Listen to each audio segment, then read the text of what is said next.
Okay, so my name is Guillaume Fontaine. I'm an implementation scientist based at Mcgill University in Montreal, and I'm also a visiting fellow at the Kirby Institute, UNSW Sydney, and this is where this work is stemming from.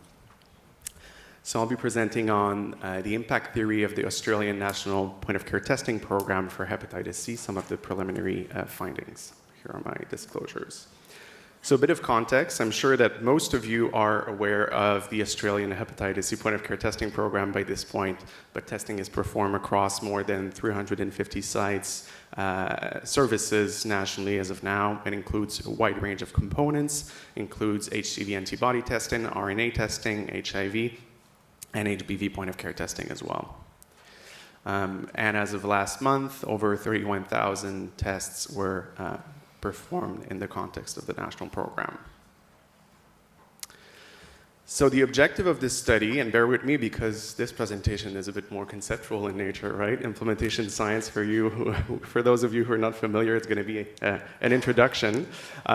So we sought to evaluate the impact theory underlying the national program. So essentially, how does it achieve its impacts? And usually a program theory includes a logic model, a diagram, but also a theory of change.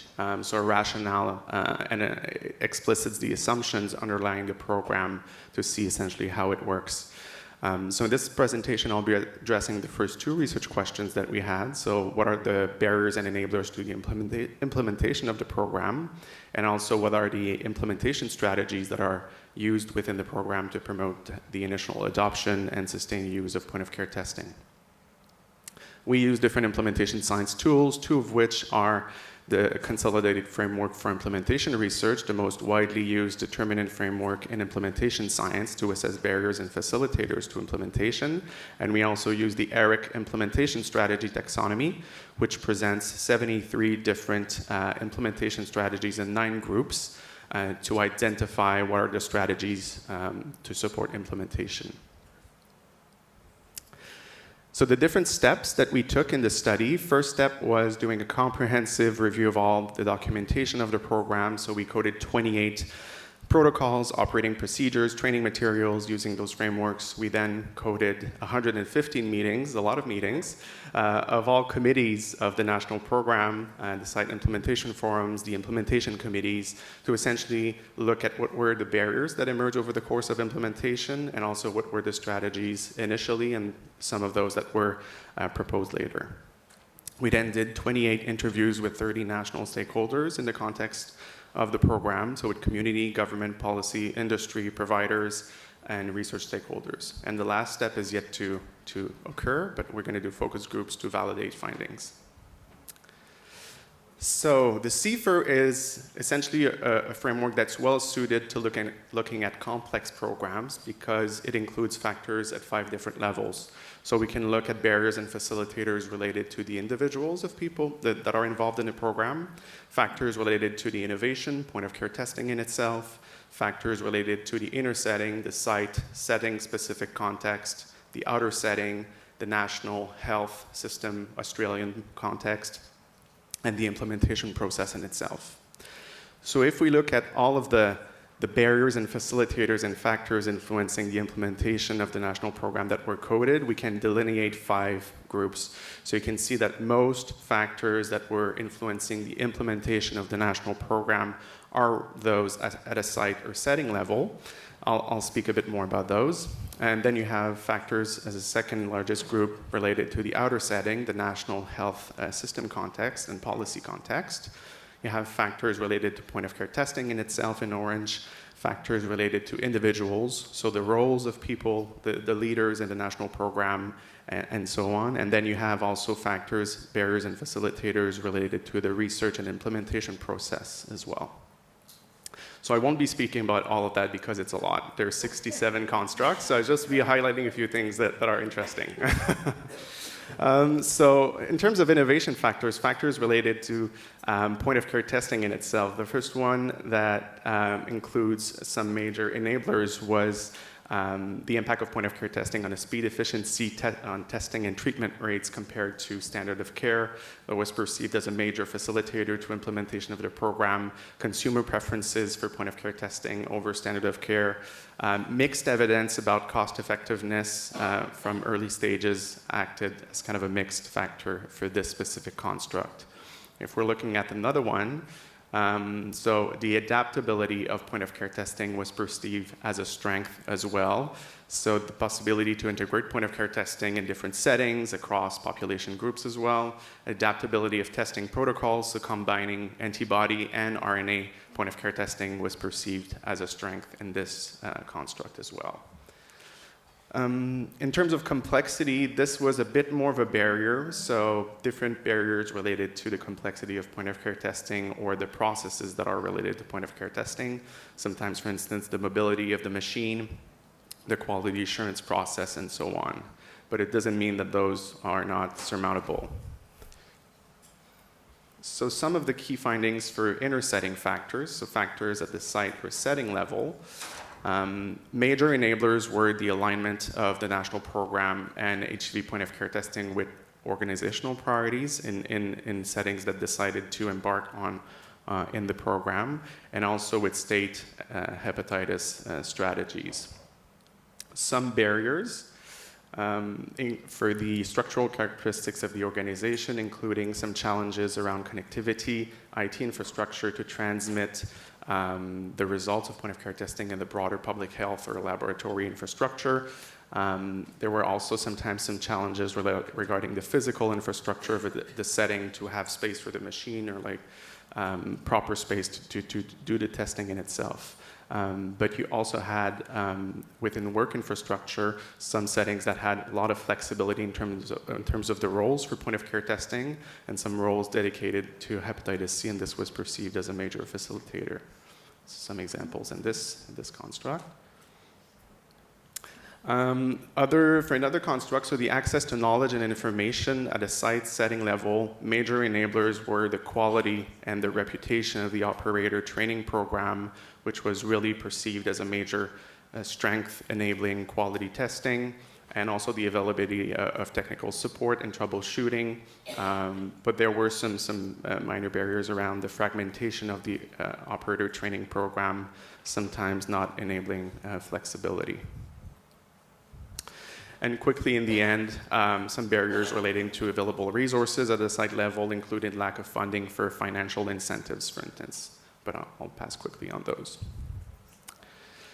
In terms of implementation strategies, another big chart, but these are all the implementation strategies that were identified within the context of the national program.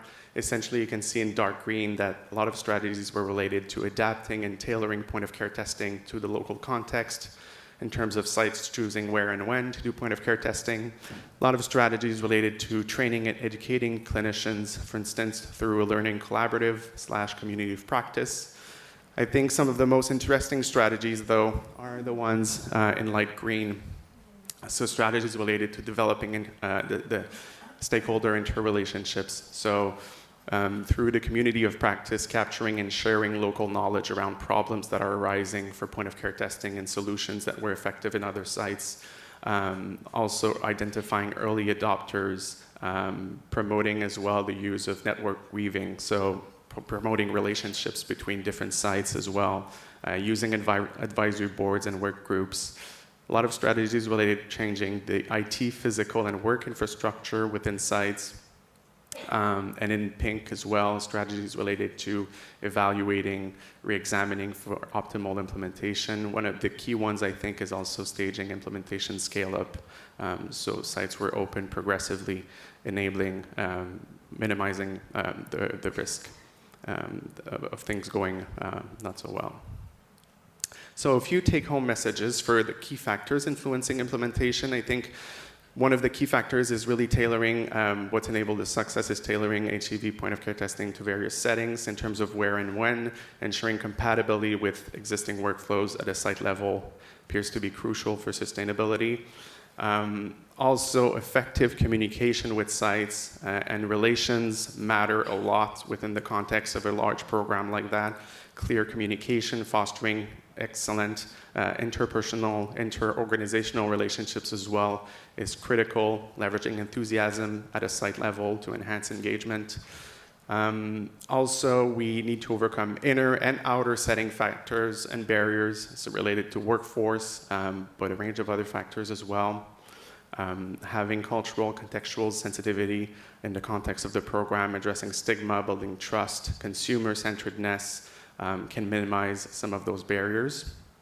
And the financial and logistical considerations as well are critical to consider. So sustaining funding, addressing logistical challenges, long-term planning is also critical. And then a few take-home messages for key implementation strategies that stand out from our evaluation is the way that there were some site selection surveys, expression of interest, process of preliminary compliance reviews as well to assess if sites early on in the program are ready for implementation of point-of-care testing, having a staged approach by opening sites progressively, identifying early adopters based on experience, maybe with point-of-care testing or immediate need was also critical. Continuous quality monitoring, so a really solid quality assurance program externally provided ensures that operators are continually updated on their skills, and also the solid training program like I was mentioning previously. And the last group, which is I think really critical, is stakeholder engagement and coalition building. So thank you. I'd like to thank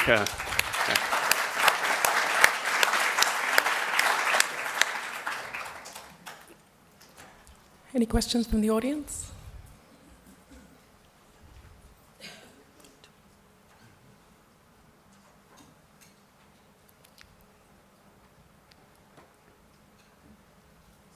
Guillaume, that was so great. I really appreciate all the nuance and breaking down why things work and why they don't. And one thing that I really struggle with as an epidemiologist is how much heterogeneity there is in measuring an intervention, because it's really not one thing. And like I was saying this yesterday, like supervised consumption services are so under-resourced.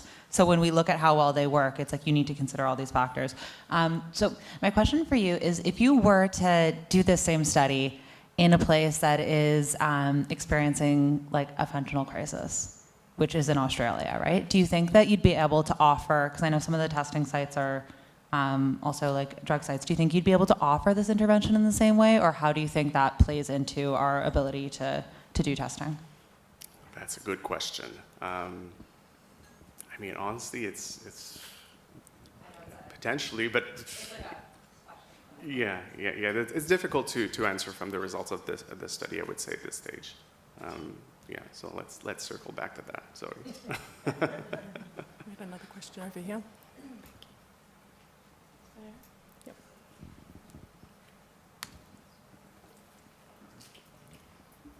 Thank you. Yeah, sorry to ask two questions in 2 sessions.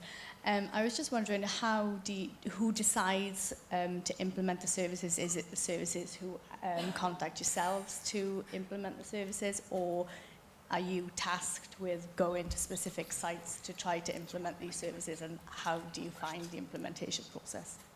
So that's a good question. So I think David Silver or Jason can answer that one. They're close by. So I think it's a combination of both. I think in the initial, and I've been asked to be quick. So initially, like Guillaume said, there was a site-specific assessment form that went out to sites that we thought might be interested. That kind of weeded out some people because there was a step to like get in, and so if they were really interested, they completed that sort of form.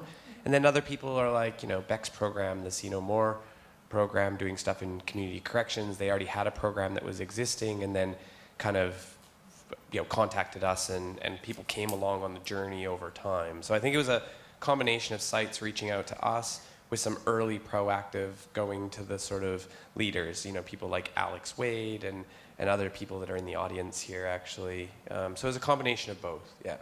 Some early champions like my friend Alex and Mim, yeah. Okay, thank you. We're going to have to move on. Thank you, Guillaume. Thank you.